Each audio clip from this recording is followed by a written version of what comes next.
Rukun Islam ada 5, yang pertama syahadat, kedua sholat, ketiga zakat, keempat puasa, 5 menunaikan ibadah haji bagi yang mampu.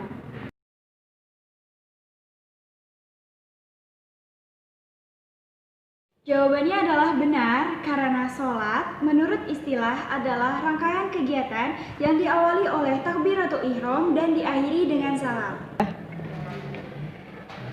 Sholat diawali dengan niat, berdiri bagi yang mampu, takbiratul ihram, membaca iftitah, membaca surat Al-Fatihah, dilanjutkan membaca surat salah satu dari Al-Quran, kemudian ruku dengan tumaninah, iktidal, sujud dengan tumaninah, duduk di antara dua sujud, sujud kembali, dan berdiri untuk melaksanakan rakaat yang kedua. Rakaat kedua tidak membaca iftitah, tetapi langsung membaca surat Al-Fatihah, dilanjutkan dengan membaca salah satu surat dari Al-Quran. Kemudian pada rakaat kedua ada tasyahud awal.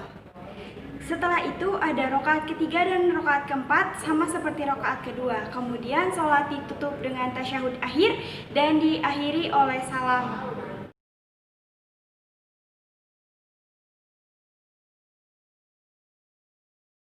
Firman Allah yang menjelaskan tentang kecelakaan bagi orang-orang yang sholat telah dijelaskan dalam Quran Surat Al-Ma'un ayat 4 dan 5 yang artinya celakalah bagi orang-orang yang sholat, yaitu orang-orang yang lalai dalam sholatnya.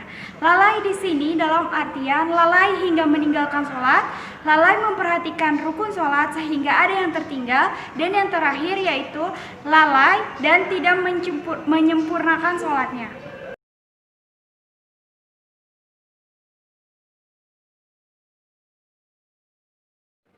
Orang yang beriman dalam melaksanakan sholat sesuai apa yang diperintahkan oleh Allah Subhanahu wa Ta'ala dan yang dicontohkan oleh Rasulullah Shallallahu Alaihi Wasallam. Sebagaimana sabdanya dalam hadis riwayat Bukhari Muslim yang artinya, aku lakukan hal ini agar kalian dapat mengikuti aku atau bermakmum dan agar kamu sekalian tahu sholatku. Maka sholatlah kalian sebagaimana kalian melihat aku sholat. Makna aku yang dimaksudkan adalah Rasulullah Shallallahu Alaihi Wasallam. Orang yang beriman tidak hanya melakukan kegiatan sholat yang dicontohkan oleh Rasulullah Shallallahu Alaihi Wasallam, tetapi adanya kehusuan dalam sholat. Sesungguhnya beruntunglah orang-orang yang beriman, yaitu orang-orang yang khusyuk dalam sholatnya. Al-Mu'minun ayat 9. Jadi kehusuan merupakan salah satu tanda iman dan tanda-tanda orang yang memperoleh keberuntungan.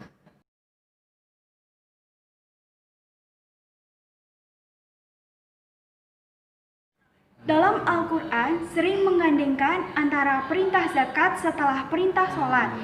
Dan juga dalam Al-Quran terdapat sedikitnya 24 ayat yang menjelaskan antara zakat dan sholat secara beriringan.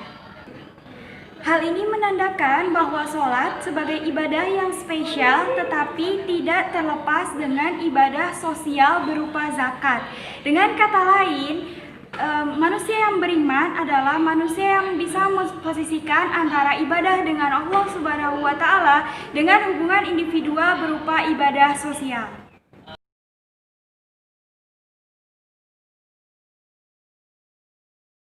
Sholat yang dapat menghindarkan dari perbuatan keji dan mungkar adalah sholat yang khusyuk, di mana kita selalu menghadirkan Allah yang selalu menatap dan mendengar kita. Pilihan kita hanya satu, bagaimana mungkin kita bisa maksiat ketika Allah menatap dan mendengar kita. Jadi kita harus khusyuk dalam taat kepada Allah dalam melaksanakan sholat.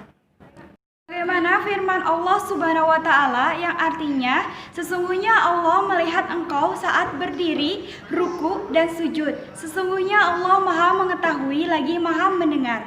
Al-Quran Surat Asy-Syu'ara ayat 218 hingga 220.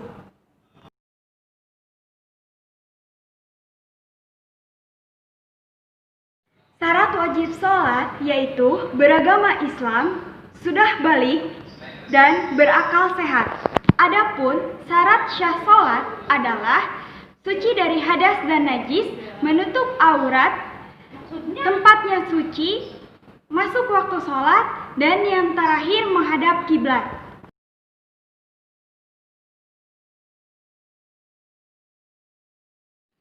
Jawabannya adalah benar. Sholat fardu bisa digabungkan dalam satu waktu yang dinamakan sholat jamak. Adapun pengertian sholat jamak tersendiri adalah menggabungkan dua sholat fardu dalam satu waktu. Misalkan menggabungkan antara sholat zuhur dengan sholat asar dilakukan pada waktu zuhur ataupun sebaliknya. Dan berlaku juga jika kita melaksanakan sholat maghrib dan sholat isya pada waktu maghrib ataupun sebaliknya. Tetapi pada sholat jamak, sholat subuh tidak boleh dijamak dan harus disempurnakan.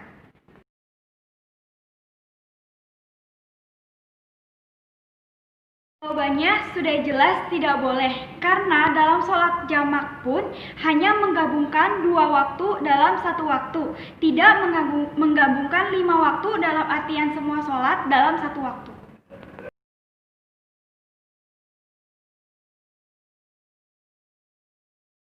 Ketentuan dan syarat melakukan sholat jamak diantaranya yang pertama, perjalanan minimal 80 km, perjalanan tidak untuk berbuat maksiat, dalam perjalanan yang mengkhawatirkan seperti badai topan, bencana alam, ataupun dalam medan perang, dan dalam keadaan sakit, bekas luka operasi, dan lain-lain. Dan sholat jamak tidak dilakukan secara terus-menerus dalam keadaan yang tidak disebutkan di atas.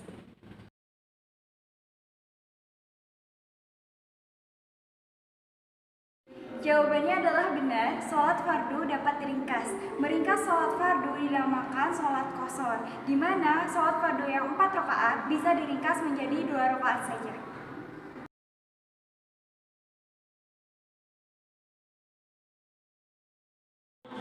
Tidak boleh, sholat isya tidak boleh diringkas menjadi 3 rakaat, karena pengertian dari sholat qashar sendiri adalah meringkas yang 4 rakaat menjadi 2 rakaat, bukan meringkas menjadi 3 rakaat ataupun yang lainnya. Jadi sholat isya tidak boleh diringkas menjadi 3 rakaat.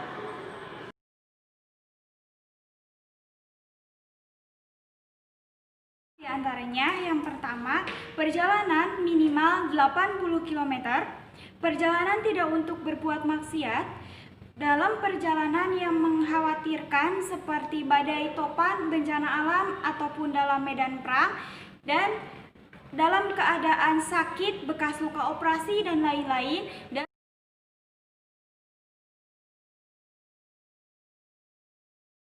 Jawabannya adalah benar, 2 sholat fardu bisa diringkas dalam satu waktu yang dinamakan sholat jamak qashar.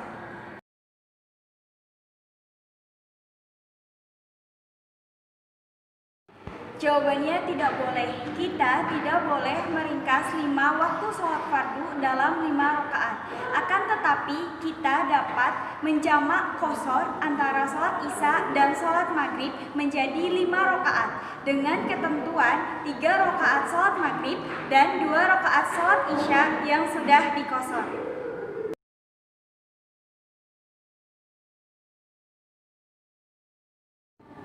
Syarat dan ketentuan sholat jamak qashar sama dengan sholat jamak dan sholat qashar. Dalam pelaksanaannya, sholat jamak qashar dapat dilakukan secara takhir dan takdim.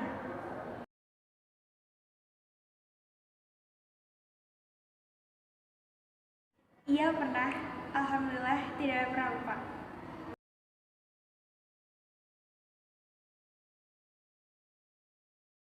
Pernah, alhamdulillah setelah sholat melakukan zikir.